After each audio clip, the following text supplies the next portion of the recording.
Indian രാഷ്ട്രീയത്തിലെ ആദർശത്തിന്റെ ആൾരൂപമെന്ന് അണികൾ വാഴ്ത്തിപ്പാടുന്ന കേന്ദ്ര പ്രതിരോധ മന്ത്രി AK ആന്റണി സംശയത്തിന്റെ മുൾമുനയിൽ.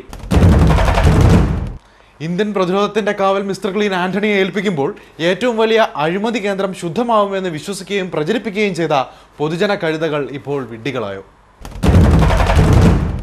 ഇന്ത്യൻ സേനയിലെ എല്ലാ ഇടപാടുകളും വമ്പൻ അഴിമതിയുടെ കുത്തരങ്ങാണെന്നും തനിക്ക് മുമ്പുണ്ടായിരുന്നവരൊക്കെ ഇതിൻ്റെ ഭാഗമായിരുന്നുമെന്നുള്ള വളരെ ഗുരുതരമായ ആരോപണമാണ് ജനറൽ VK സിംഗ് ഉന്നയിച്ചിരിക്കുന്നത്. ഇതിലും ഗുരുതരം, ഈ വിവരങ്ങൾ യഥാസമയം തട്ടിൻപുറത്തപ്പനെ അറിയിച്ചിരുന്നു എന്നുള്ളതാണ്. എന്നാൽ മിസ്റ്റർ ക്ലീൻ CBI അന്വേഷണം പ്രഖ്യാപിച്ചത് ഈ വിവരങ്ങൾ മാധ്യമങ്ങൾ അറിഞ്ഞപ്പോൾ മാത്രം. കൈക്കൂലി നൽകാൻ ശ്രമിച്ചുവെന്ന ഗുരുതരമായ കാര്യം റിപ്പോർട്ട് ചെയ്തിട്ടും നടപടിയെടുക്കാൻ വൈകിയ AK ആന്റണി ആരെയൊക്കെയാണ് സംരക്ഷിക്കാൻ ശ്രമിക്കുന്നത്? അഴിമതിക്കാരനല്ല എന്ന് വിശേഷിക്കപ്പെടുന്ന ആൾ എന്തിനാണ് കൂടെയുള്ള അഴിമതിക്കാരെ സംരക്ഷിക്കാൻ ശ്രമിക്കുന്നത്? വായിൽ വിരലിട്ടാലും കടിക്കില്ല എന്ന് മാലോകരെ തെറ്റിദ്ധരിപ്പിക്കാനാണോ? സംശയങ്ങൾ മറുവാക്കിന് തീരുന്നില്ല.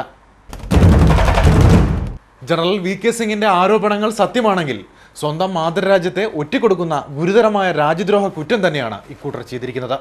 കുറ്റവാളികൾക്ക് നിയമം അനുശാസിക്കുന്ന പരമാവധി ശിക്ഷ നൽകുകയും വേണം. കുറ്റം ചെയ്തവരെക്കാൾ കുറ്റം ചെയ്യാൻ പ്രേരിപ്പിക്കുന്നത് അതിലും വലിയ കുറ്റമാണെന്നാണ് വെപ്പ്. അതായത് കള്ളൻ മാത്രമല്ല, കള്ളന് കഞ്ഞി വെക്കുന്നവനും കൂട്ടുത്തരവാദിത്തമുണ്ടെന്ന് മറുവാക്കിന്റെ പക്ഷം.